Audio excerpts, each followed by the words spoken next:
What's going on, y'all? Welcome to Looking Ahead to Beto Days. I'm your host, Ryan, and as always, we are joined by the best doggone co-host on the podcast, Chris. Chris, how you doing today, man? I'm doing wonderful. We're switching things up. Yep, having a little fun with it. Ryan is taking the lead this time. Chris has apparently been incapacitated recently. Recently, it was this morning. I basically rolled out of bed and fell down the stairs. Like I'm going to tell you the story because it's actually kind of funny. I think. It's all right, funny. Let's lay it on me. I haven't heard the story yet, so we got to figure out how stupid you are to fall down this pair of stairs. So I got up and I've been making coffee for myself. Like, this is the first week I've done it. I've been getting up, walking downstairs, hitting the button, having a cup of coffee because I've been trying to get out of the habit of buying Red Bull because my wife fucking hates that. And while the coffee I buy is a little, I mean, it looks like $12 and then they're shipping. Yeah. It's way cheaper than fancy stuff. Right? No, God, dude. It's a brand called Smuggler's Coffee. They're amazing. It's delicious. I love that shit. It's wonderful. Sponsorship opportunities are available. Yeah. Right. No. So I've been drinking it every day, and so I was coming around the corner, gonna go downstairs, cut on the coffee pot, and you know how you step a little bit too far on the step, and your feet go out from under you. Mm-hmm. You slide down the stairs, like the worst way to fucking fall down. I mean, like outside of the first. Long way, outside of going the long way, it's the way where you slipped and you fall, and you pick up so much momentum already that you like fly down the stairs. Wait, were you face first or no? I was legs first. So okay, I could. But it was dark, so I couldn't see to brace myself. Right? So I hit every fucking stair. Oh, man. Every one. Ouch. Top ouch. to bottom, every single one. And it felt like I fell so long that I remember thinking, there's literally nothing I can do about this. I'm just going to have to stop when I get to the bottom. This is my life now. I'm falling downstairs. And that is a perfect metaphor for how I felt after Beto fucking dropped out when I was in the car. I found out from fucking CNN, and I was just like, "Oh, your body felt like falling down the stairs." Your body finally caught up to where your brain was. You're just like, "Oh my God." So I've just been taking tons and tons of medication to fucking. It hurts real bad. Like the bruise on my ass is just awful. My arm hurts. Like I had to like hobble around the school all day. You actually went to work after that? Yeah, wow. Yeah. I went to work. Wow, I might have called out on that one. Yeah, no, I manned up and I told the kids and I laughed at myself, and I had somebody was like, "Why are you walking like that?" And I was like, I fell down the stairs. What's worse is I had to I had texted my boss in the morning, then I fell down the stairs, like my lead teacher, and she was like, "You want to take off?" I was like, "No," because I've had to use a lot of days. You know, I did some Beto stuff, and then Bodie's needed me to stay home a couple times, and you know, as a teacher, we get 5 paid days off. Which, you know, we get summers. I get it. I'm cool. Honestly, and then you know, I get 5 more when the next semester starts. So whatever, right? So, but I can't call out now. Right. So I decided to go in, and she's like, "Well, maybe you should talk to the assistant principal and see if they'll let you go home." And then I sat and stared at my computer screen and was like, "How the fuck am I going to write this email and not sound like a complete and total fucknut? Like, I sound so dumb." Hey, I'm hobbling everywhere and my body aches because I fell down the stairs. So you weren't the only bad person, somebody to have a bad day this week. A couple other people had a bad day. Trump had a bad day this week, Wednesday. Why don't you talk about what happened on what happened for Trump? His Trump has had a bad day every day. Like, Yeah, you can't. He commits so many crimes consistently. that Yeah, or there's just blatant dumbassery. Like, I don't understand. I right. really don't. Like, so I can't remember which Republican it was that came out and said, "If you love America, don't send your kids to Stanford or Harvard." I was like, "What?" This is Yeah, after yeah, the, yeah. the, the professors were testifying yesterday for Mm-hmm. constitutional law. And oh my God. But really, today was actually the really, really big day. Nancy Pelosi came out and she made that statement about, she wants the articles of Yes, impeachment we are drafted. formally drafting articles of impeachment as we speak.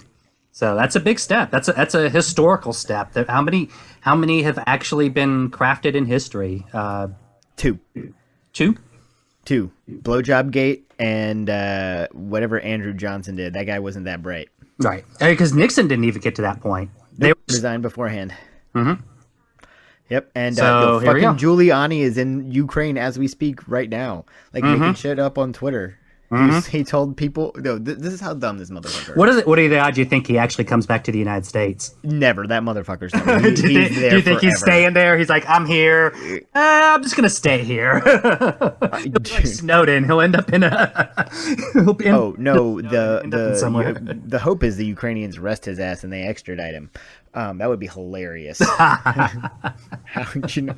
Like, that's how they get I don't their think that's gonna retribution. work. Yeah. Please get this motherfucker out of Yeah, Just they keep they him. seem to generally be trying to just play this off and stay out of it. I mean, the president of Ukraine, which is rightfully so, like he keeps making he made the statement recently that no, Ukraine didn't do anything. We don't feel pressured.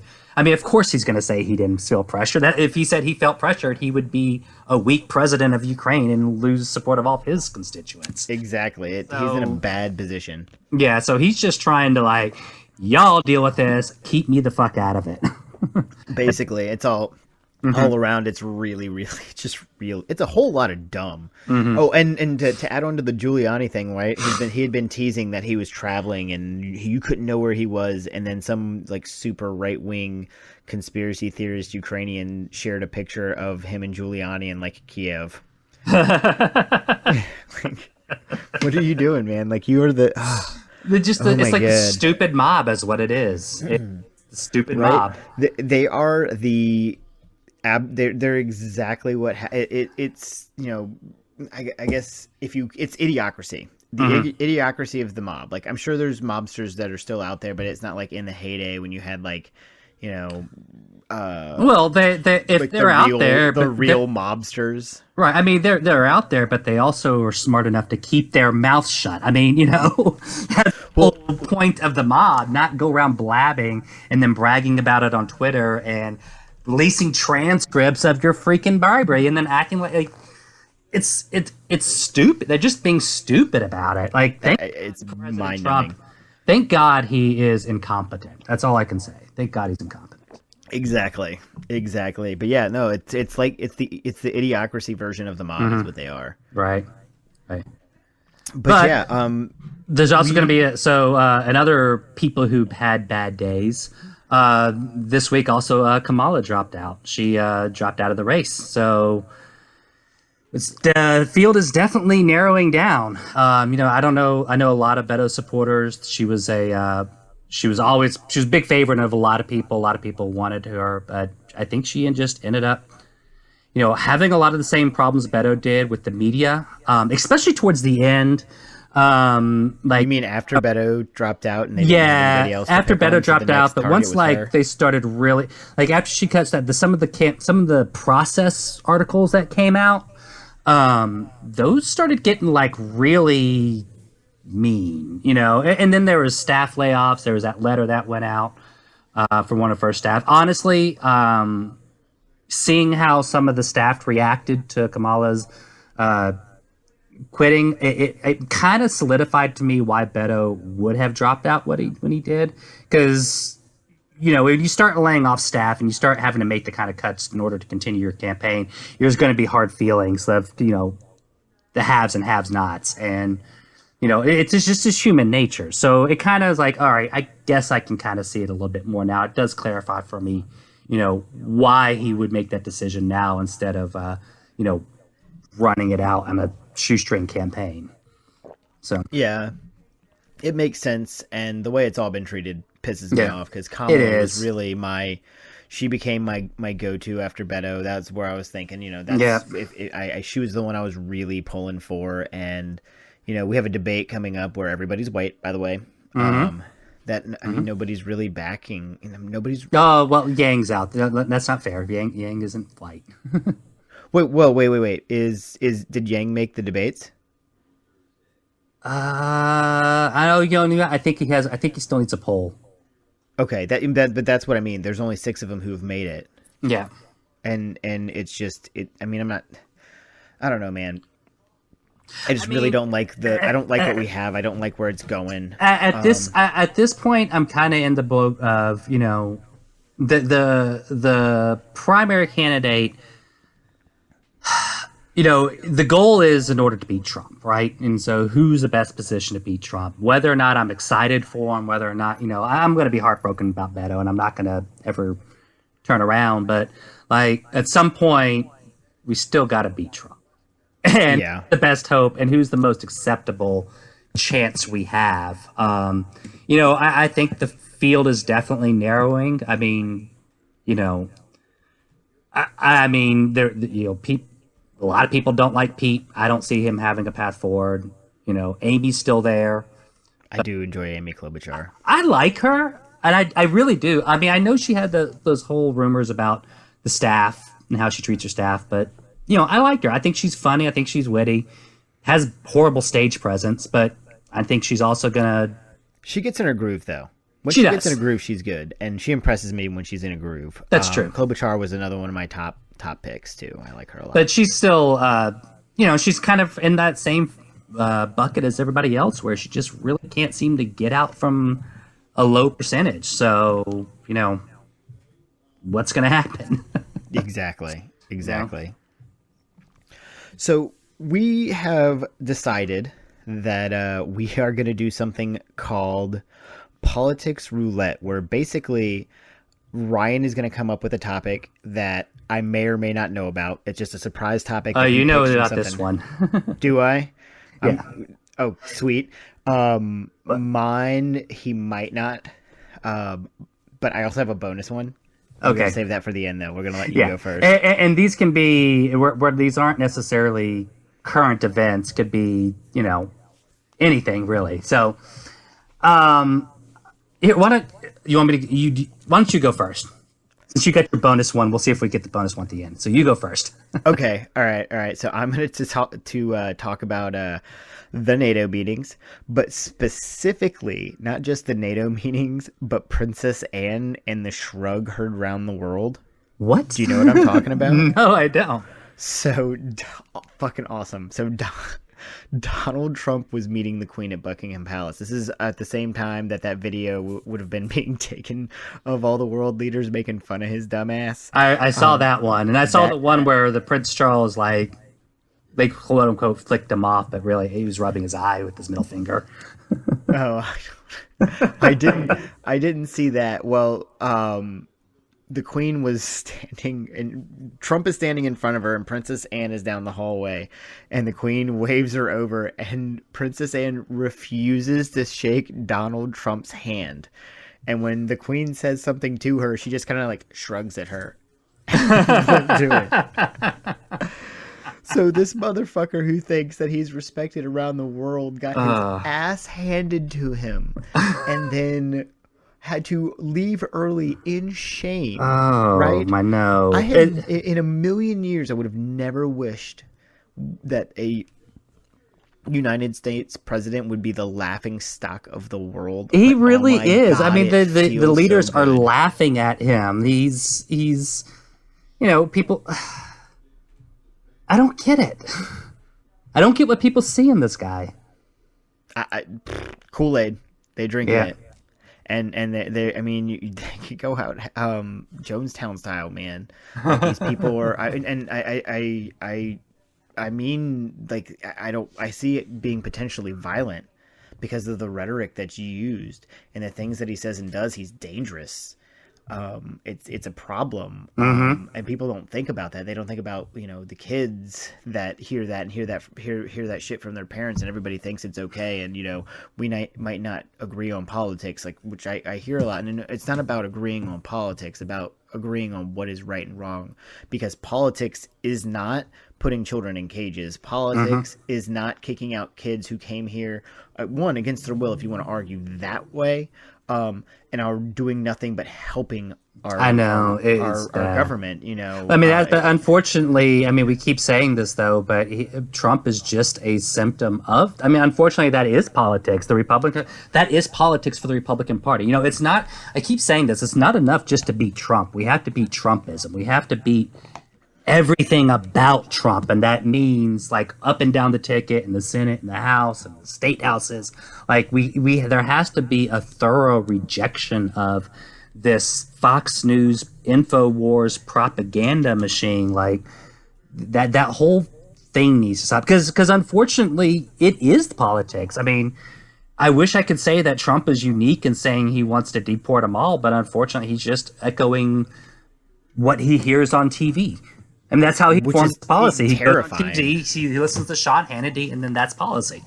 I mean, seriously, that's right. That's what it is.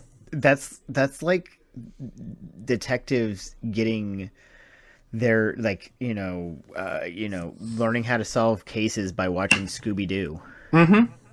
Oh, it's ridiculous. That's what you get when you get a reality star president. The guy has made his entire career off of pumping up a media personality, and so being a dipshit. He believes that being a media personality is all that matters. I mean, his real estate career is based on his media personality. Well, he killed fucking Atlantic City. When was the last time he went there? And I wouldn't.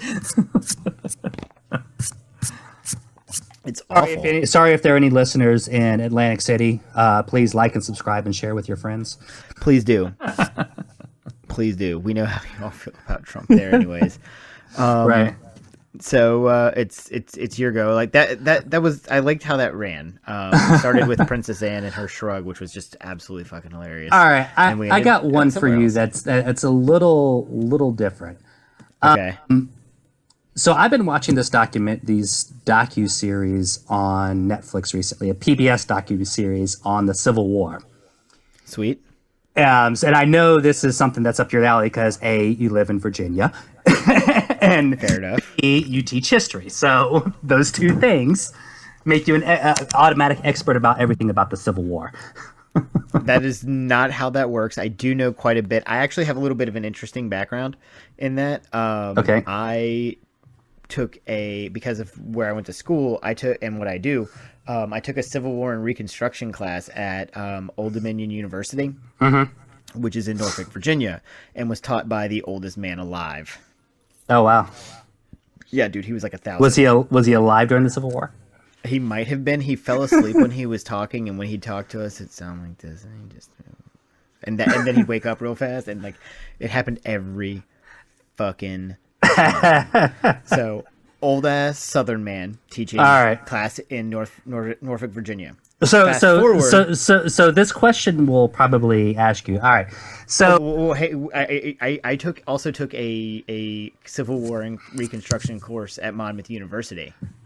Yeah. See, that's the interesting thing because Texas. I grew up in Texas. We had a bunch of Texas history. We were involved in the Civil War, but not super involved. I mean, our founding father, Sam Houston, he didn't want to succeed. He actually our governor got ran out of office because he didn't want to succeed. I didn't know that.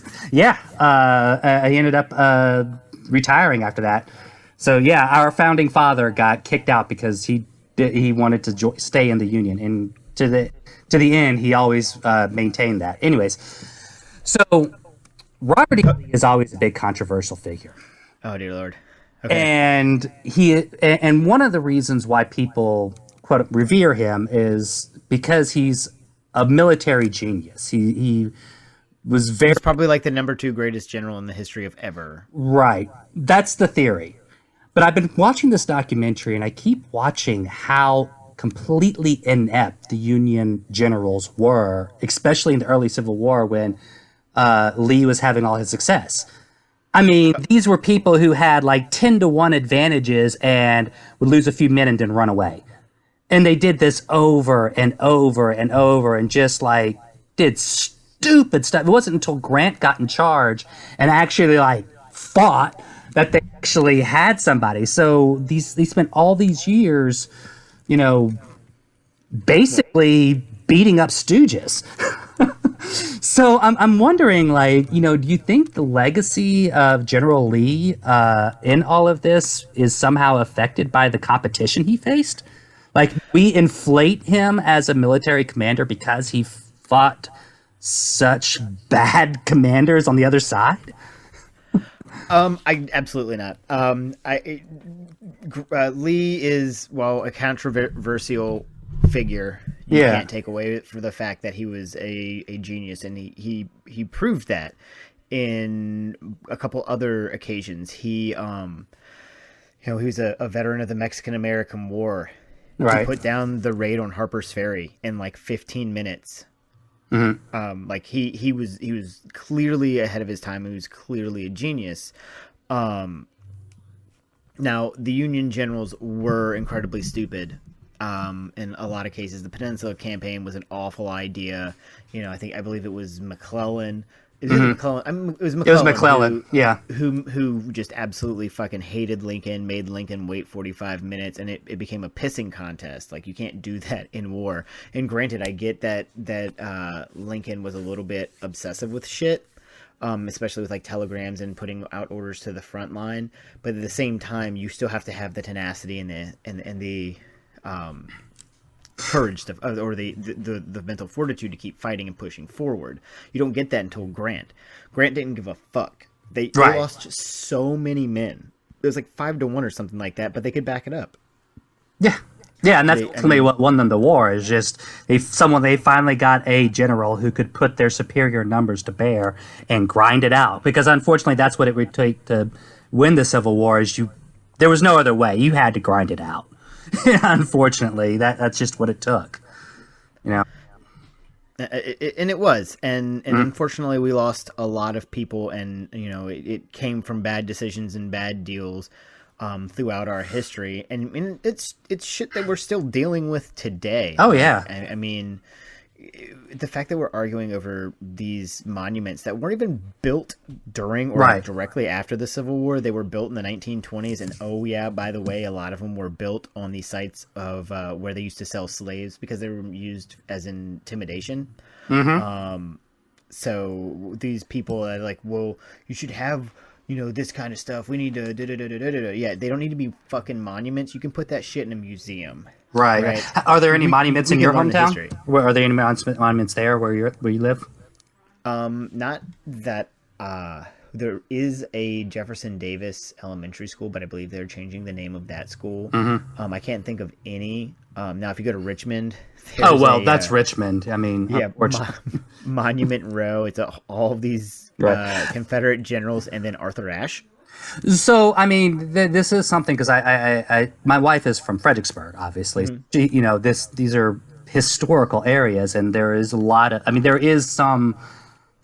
claim, especially from people in that area, to say, you know, this really is my history. The Confederacy really is my history. All these, I grew up in like 12 battlefields around them. I mean, in those scenarios, do you think like these kinds of monuments are appropriate and sort of thing, or? You can have look at Gettysburg. Gettysburg does it tastefully. Gettysburg is on a battlefield, and yes, at the end of the day, whether they fought for the Confederacy or the Union, it was Americans killing Americans. So doing things like that on a battlefield where different things happened, like I love Gettysburg. Gettysburg is one of my favorite. I actually places. have never been there. Yeah, it is amazing. I've been a lot. It's the first trip me and my wife took when we first got together. We went to Gettysburg. Oh, okay. But having it at like on the main strip of road or just some random place, it's not the same thing.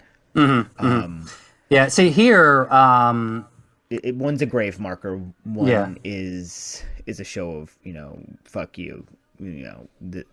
We control things. Right. Because in Texas, I mean, I think there's a monument more. Well, I know there's one on the Capitol ground, but I think it's of the Civil War dead. But like, I don't know the full history, but like the one here in Galveston, it's a monument to the Civil War dead. So it's not really a monument to any specific, but the plaque reads along the lines of, no, there was no greater honor or no greater glory than the cause they fought for, or something along those lines. So when I look at that one, I'm like, the monument isn't necessarily a problem. I mean, I don't have a problem, dedicating to the dead because people fought, people died. It was a traumatic time. People in Galveston served. So, yeah, but the dedication, like, you're saying that this is more glorious than my service. When I was a veteran, I kind of take offense to that, even just personally, is that bullshit. So, those kinds of things, I almost think it needs to be rededicated. Maybe keep the monument, but, change the fucking plaque. Jesus Christ. Let's make this representative of who we are, not that bullshit. Oh yeah, I agree. And that's where you draw the line. Yeah. If it's a memorial to the dead, that's one thing. Like I said, it was Americans killing Americans. The Confederate soldiers got very, very young because they were all dying off. Oh yeah, it was mass. That was just the most ridiculous thing. Once I realized it is all this talk about states' rights, yet the Confederacy was basically communism. Oh, no. Fuck that. The whole states' rights argument, get the fuck out of here with that. It's the worst. When they come out and say slavery was states' rights, or the Civil War was fought for states' rights. Yeah, your state's right to own a slave, you dipshit. Go look at the, I think it's the Keystone or the Cornerstone speech where the vice president of the Confederacy says that, slavery and this is the cornerstone or keystone of our society and all that kind of stuff. Like, tell me that just about every constitution or secession letter mentions slavery as a reason. Hang on a second. Yep. Hannah has something to add. Hannah from the top rope.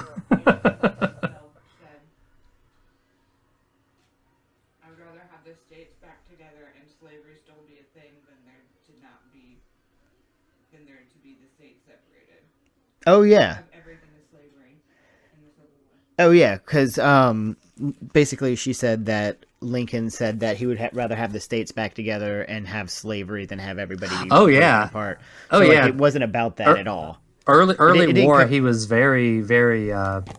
It wasn't until later in the war, after the Emancipation Proclamation, that he really kind of opened up to the idea of no, we really need to abolish all slavery. Yep, it wasn't until after, and that had a lot to do with going and staying in the hospital after one of his kids died. They went and lived in the hospital for a while. Him and his wife, they couldn't fucking stay in the house. It was his favorite son. Yeah. He definitely, he was a complicated man. He wasn't the radical. He definitely wasn't a radical. He was a very moderate. Didn't want to just wanted to keep slavery from new states. Kind of racist too. And frankly, everybody at the time was, racist. I mean, everybody today is racist at some level, so, it's a thing. Yeah, no, it's true. And I hate but they were just assigned to their times. It doesn't make it okay. No, but, it doesn't. It is what it is. So, but thank you for that question. I love talking history. Civil War is one of my favorite things, so I'm glad I got to nerd out on that a little bit. Yeah. So, my surprise thing. Now, all right. Last night when we were talking on the phone, for those of you who don't know, I run my own solid sterling silver dice company, Dragon's Horde Dice Co. Whatever. Not this is. No, that's not even a shameless plug, because I told Ryan I wouldn't do that here because it's politics. It doesn't make sense. But this actually pertains to him, because he said, you guys should make a solid sterling silver D100. Yeah, I just thought it would be awesome to roll a big ball of precious metal. It's like the size of it's like the size of a baseball, right? In solid sterling silver. That's a little, well, I guess it could be that big, yeah. Yeah, we're making it happen, by the way. Oh, are y'all really? Yes, you were the arbiter of that. It is going to, and I'm going to plug that here. We're making it our one of our stretch goals. If we hit $100,000, we're going to make a solid sterling silver D100, and we're going to call it the holiday. I told you I would, and I did. Awesome. Well, good luck on that. So good for your shameless plug, and good luck on that. Yeah. Thank you. I hope I sell like 1 million of these things. I really do. You become borderline famous around the world because your name is synonymous with a ball of silver. That was my little piece. I thought about that earlier. I was like, I've been working on this all day. We're gonna make this happen. Before we close things out, Ryan did an interview with Rhonda Hart. You want to go ahead and introduce Ryan? Yeah. So we got with Rhonda Hart. If you don't know her, she is a gun rights activist. I would say personal friend of Beto. Helped him form his gun rights policy. One of the premier guys, along with Marcel and her and a few other folks, were one of the ones instrumental of getting him on a gun rights platform. She's big with Mom's Demand. She does lots and lots of advocacy. It's something we've been talking about with her for a little while. I finally managed to schedule some time and bring her on. So why don't we go ahead and bring her on, and y'all keep on ahead and looking ahead to better. I'd like to introduce Rhonda Hart to our show. Rhonda, hi, welcome to. Hi. So everybody knows you are a very strong advocate for gun violence prevention, and you're an advocate of it because it touched your life personally. Yes. Can you tell us a little bit about how gun violence touched your life? Tell us your story, I guess. So the first 2 times, if I sit here and think about it, I was in high school whenever Columbine happened. Yeah. And then my senior year of high school, one of my classmates decided to end her life by gun. And so that was really my first experience into it. And then I thought, sure, Columbine was 1999. Surely in 19 or 20 years, we can fix this. Yeah. And on May 18th, a shooter went into the art class at Santa Fe High, and he shot 8 children and 2 teachers, died there on the scene. He wounded 13 more, and my daughter Kimberly was one of the 8 kiddos that didn't make it. Yeah, so it obviously... Yeah, it's a little near and dear. Understood. Yeah. But so let me ask you. So since then, you've really taken that story and turned it into something. So what have you really been doing? Because I remember the first time I heard you. It was in Galveston, actually. When Beto was running for Senate, you came down to Tamug, and I think I can't remember. No, he interrupted his speech to bring you up and let you talk, and then continued on. So I know you've been doing a lot. So Beto had reached out to me probably. It was really early after the shooting, maybe 3 days or something. He called and left a voicemail, and he said, "I'm just checking on you. This is my number. Please keep in touch." And so then they invited me to a Beers with Beto, Bands with Beto, about a month later, and that was the first time that I met him. We had a roundtable discussion in Galveston with other survivors of the Santa Fe shooting and other teen advocacy groups. I think it was Marcel Clinton at that one. Yeah, Marcel, Bree, Kelly. Yeah. That was really our core foundation right there. Right. So we had roundtables. He said after that meeting, please keep in touch with me and Cynthia and our whole team. We just think a lot of you. Right. And so it became a thing that if Beto was in town, my family and I would go. I would bake cookies. I would hand them out, and if Beto wanted to talk about gun violence, and he would pause his story and he would say, "Hey, I have Rhonda here," and he would let me talk. And it was really there in the beginning, it was really how I helped find my voice as a survivor, and trying to, test Sharing those it with waters others and yeah. figuring out how I was going to tell it. And, so he really, really helped with me finding my voice. That's awesome. Yeah. Yeah. Yeah. I agree, because it was super awesome. I make the joke I'm a big introvert, and here I am doing a podcast, so. Yeah, exactly. But I'm the same way, but you can like put the pause button on your podcast and then just go and do your introvert thing. Yeah. Right? Yeah. So, it's true. Yeah, that's what I do. So that's interesting though, because Santa Fe is not exactly what I would call a progressive safe space. Mm-hmm. How have your neighbors and friends taken to what you've been doing? What kind of feedback have you gotten from the people around you? From Santa Fe in general, I had to take a huge step away from that group. At some point, it was right about the time I stood on a chair and yelled at Ted Cruz, because he had that coming.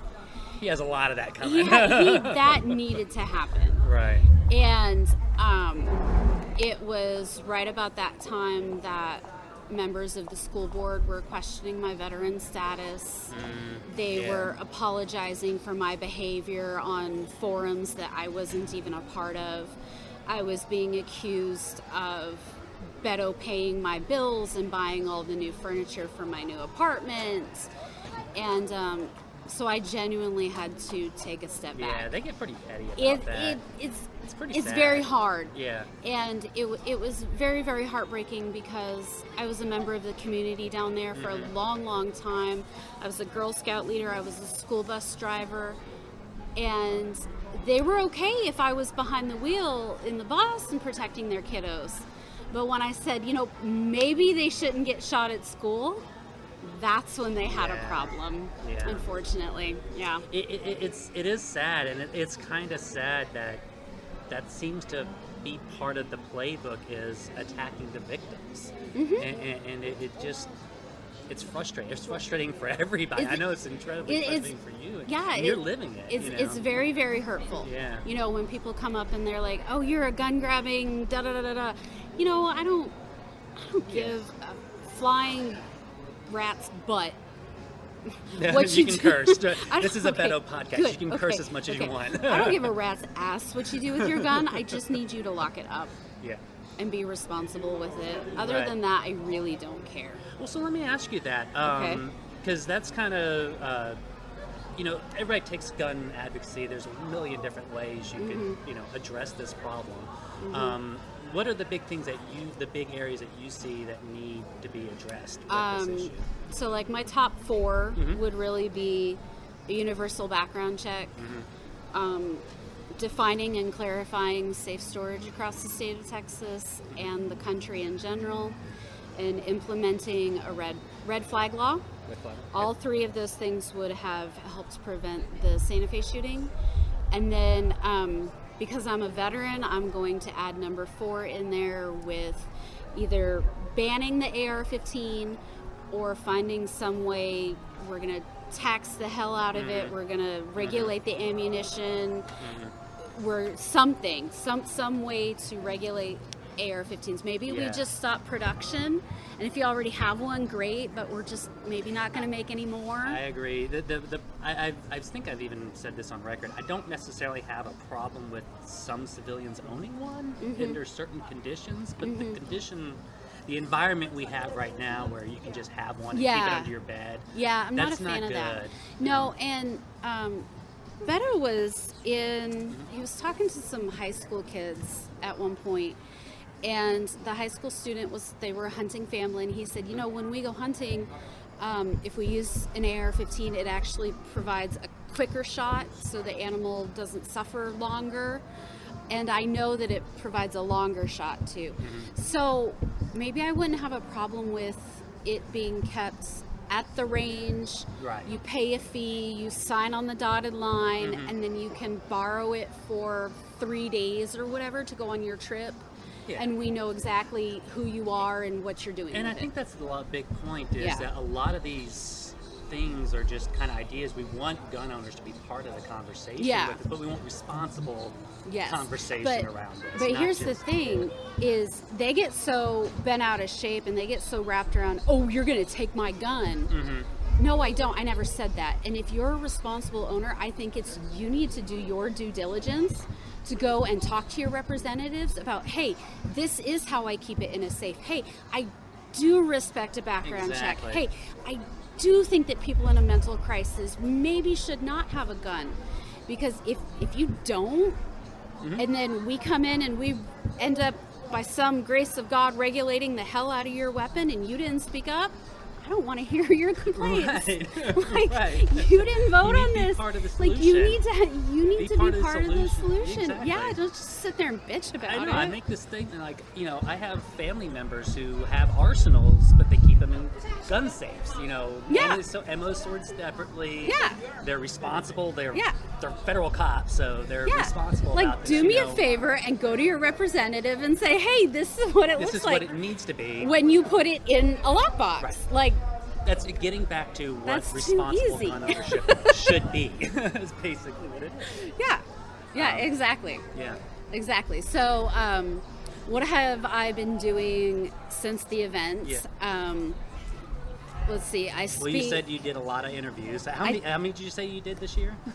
So I was invited specifically to share my survivor story 5 times, and then and that was since April. Right. And share that to who exactly? Let's see. I've shared it to. Like, do you go in person and? Yes, I go. Okay. Yeah, I go in person. It usually happens like, hey, a friend of mine will reach out and say, hey, this was actually a really good reach out. Mm-hmm. My super progressive church is doing a 6-week panel, a 6-week look at how people of Christian faith can respond to gun violence. And they invited me, they invited other Moms Demand, they had a couple members of the NRA at one point, and they looked at all aspects of it. And so it was really good. I spoke to some school transportation folks that I used to work with a few years ago. They reached out and they wanted to talk about school safety, so I said, sure. And so it just kind of happens organically. Right. And then, that does... Your name gets out. Yeah. And then, that doesn't count, like, January I was at the Women's March. Right. February I was invited to State of the Union. So people want to reach out and talk about those things, too. So, right. Yeah. Awesome. And so that's exactly what we need, and more people talking about this. And, I mean, it's really sad. I mean, as soon as Beto dropped out, stop talking about it. So I didn't watch the debate because I was a little bit burned out or excited. I don't know how you want to talk about it on impeachment stuff. But I also had Moms Demand action that night. Okay. And by the time I got home, I was just like... I think they said it was one of the lowest rated. Yeah, I was like, I just need to put my feet up and I don't blame you. Just decompress. I forced myself to watch it for the podcast, but if it weren't for that, I would have probably skipped myself. But I'm a little bit bummed that they didn't. I heard they didn't bring up gun violence. We had that forum in Las Vegas in early October. But I would really like to have another debate. I actually need to see debates on women's issues, veterans issues, housing, medical. If they insist on having 10 people in the field still on the stage, then we need to have a topic-specific debate. Yeah, I definitely agree. They could do that a lot better. Yeah, they really could. Although I heard this one was very well moderated by the female panel. It was one of the better moderated ones. Yeah. I think. But it's just kind of like, it's like climate change, though. They never really did a climate change debate. They did do some town halls. So maybe more town hall from it. I don't know. It's rough, and it's also rough because I know personally when you do have someone talking about it, like Beto, the NRA comes out the woodworks to just pile onto him. Do you know? I mean, it's bad. Death threats. My conspiracy theorist in me, as someone that considers Beto a friend of mine, I knew after the midterm, we all knew he was on the MAGA bomber list, You had seen. So I was there at the debate in September People when come into his house to take videos of when him and stuff. when he had said, "Hell yes, we're going to take your AR-15s." I had noticed an uptick just on CNN, you know, the clips from his town halls, just people getting more confrontational with him. And, you know, he said he was in it to the end, but I hope to God that something wasn't said. Do you know what I mean? I hope that, and that is just me being out there in left field. I think there's been some speculation about that. I'm generally going to take him at his word for it. That, you know, just knowing his style, I'm going to take him at his word. But I understand. But people are crazy. Well, I know, we saw it. I mean, like I said, I moderated the Reddit forum for him, the Reddit subreddit, and we would see death threats coming through regularly. Yeah, like, no, just, it gets. And it did ratchet up. The army of red hats was mad. And they came after him. Yep. And, you know, we got broad shoulders, we can take it, but it does wear on you after a while. And, you know, I think it would be different like 10 years ago if W. Bush had his little army of minions. They didn't really seem like a credible threat. Do you know what I mean? But this president has elevated it. It's Cheeto Voldemort has just, he ramps up his base like, I don't understand. He just breeds violence and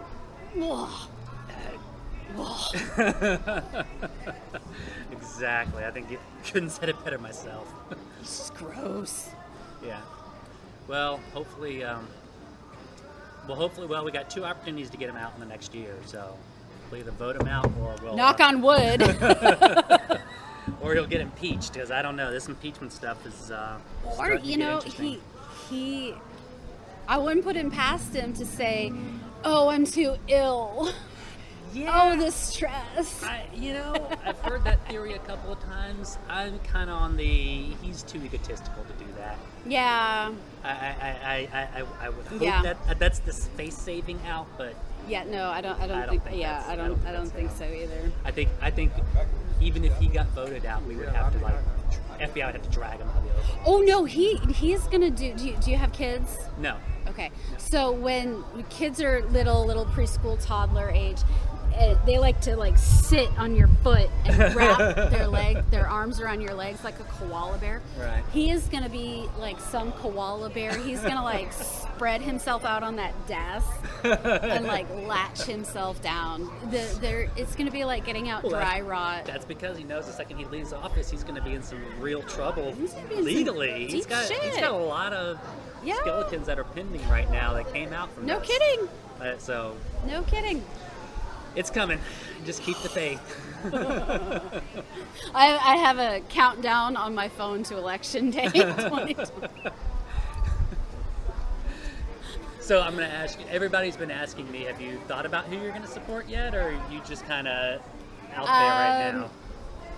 I have a distant second and third. Yeah. But their number one issues are not guns. Mm-hmm. It's for them, it would be taxes or housing or something else. Yeah. And for me, my number one issue is guns. And then my last issue is guns, because I like the number 5. You have 5 fingers.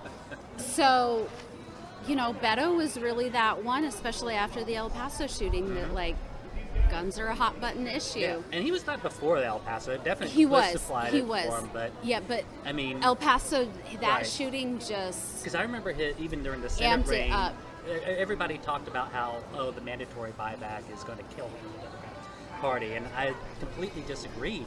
I saw what he was advocating for in the Senate run, and people would come out and support him from both sides. It was not; these are not as controversial as people, and that's something that really disappointed me with a lot of Democrats, was they started repeating NRA talking points to shoot down that buyback. And it's like, no, you guys are off your rocker on this one.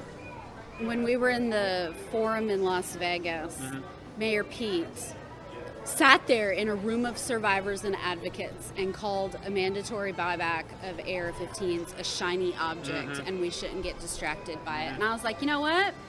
Veteran to veteran, I'm not a fan of that, because you specifically, you know the power of that AR-15. And for you to sit there and say that we shouldn't be concerned about that, that is a huge red flag for me. But to call it a shiny object was what bothered me. It's like, okay, you may not agree with the mandatory buyback. I can respect we might have a difference of opinion on that, but to say it's some distraction, no, this is a real issue that people are concerned about. There was families from Sandy Hook there. It was put on by Parkland. Gabby Giffords was there. You know, like that was pretty tone deaf. Yeah, if you ask me. It really was. Yeah. And so, you know, it's unfortunate. I will vote in the primary. I will vote in the general. Am I committing to anybody right now? That's kind of where I'm at. And deep down, no one will ever, for me, come close to Beto. You know, he got my volunteer hours. He got monetary donations. He was just one of a kind. You know, and I consider him to be a friend. And so really, like, no one else is a friend of mine. No, I agree. I agree. I don't think he's done yet, though. I think he'll be back at some point. I hope so. I hope so. I was just talking to Shannon Watts, and she's the founder of Moms Demand Action. And they're talking about opening a Texas field office here in the next few months to help flip the Texas House and the Texas level Senate, because we're like 9 seats away from doing it. A lot of retirements. Exactly. You know, they're dropping like flies. They really are. Oh, it's just really amazing. And not even like swing districts too, and districts where people they need to stick around. Like. Yeah. So I told her, I said, you know, if you guys do that, you need to reach out to the Aurorics, because they would be a super powerful voice. I could definitely see him creating some kind of advocacy group or partnering with Amnesty International or something. He just needs to put things on pause and hang out with his kids. Yeah, he needs some family time. That's hard. He went straight from the Senate straight to the president. And that's hard. That's like 2 or 3 years away from his kids. Exactly. So he's got some time to catch up. So. Yeah. So, well, thank you very much for coming out and talking with me. Any other questions? No, I think, unless you have anything you want to share, or no. Like what's next for you now? So what's next for me is I just went up yesterday.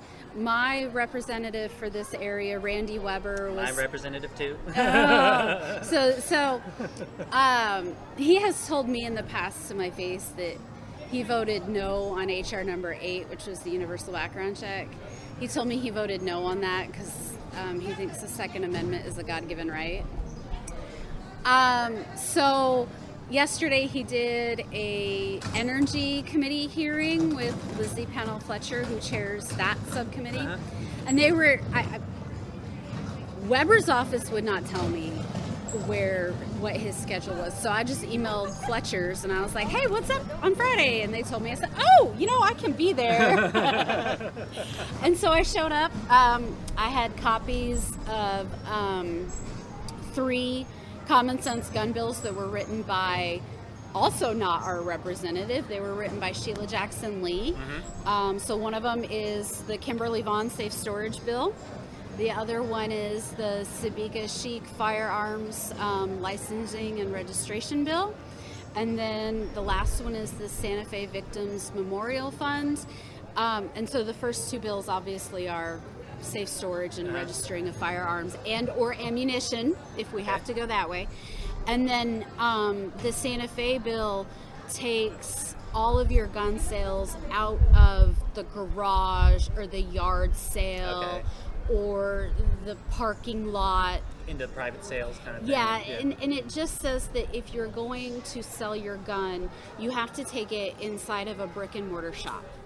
So like if you were going to sell me a gun, maybe it's determined that we need to go to Bass Pro where there's a third party. Maybe Bass Pro charges $1.50 transfer fee or whatever. Yes, just so that there's some cameras to be going on.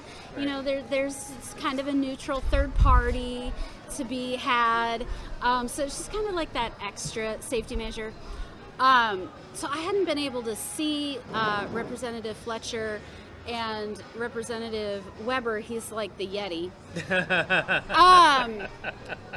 So I printed off copies of those bills, and I sat down in my little seat and I waited for the whole panel. And I know he saw me. I had my big survivor button on, and I know he saw me. And so when everything was done, I was hoping to just be able to hand him this packet of bills, because by golly, if you can sit there and talk about carbon recapture, I don't know why you can't sit down as two grown-ass adults and talk about gun reform. Like, it's that political third rail for some reason. It drives me nuts. So I ended up being able to hand off those bills to one of his staffers, and she was like, well, I'm on the energy side, and I'm like, I don't care, just give it to your legislative person.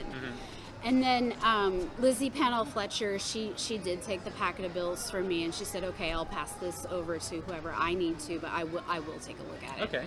So yeah, so moving forward, I will probably be mailing out copies of those to a lot of representatives in Texas. Getting their faces more. Yeah.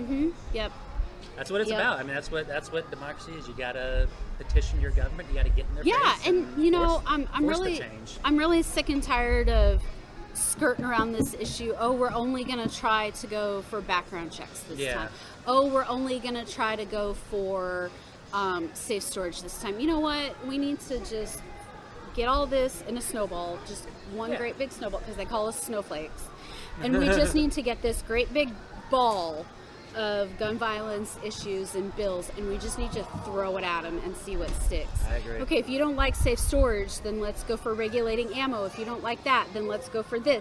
What can we do? I mean, we can't even do the basics now well, the first thing we need to do is get the NRA out of goddamn politics and stop them from screwing up the... Screw the NRA. But I will, look, I have to say this, like... Well, hopefully they're screwing themselves over financially. And congratulations to Moms Demand Action in Virginia. They knocked and made phone calls, and they defeated the NRA in their own freaking backyard. Yeah. Which I love. That's awesome. And, so I hope that, I could get some of these bills maybe introduced. It's a long shot, but we'll see. Just keep fighting the good fight. So someone's got to do it, and Well, we're all here for you. So I'm just trying to make it so that nobody has to go through this again. Yeah.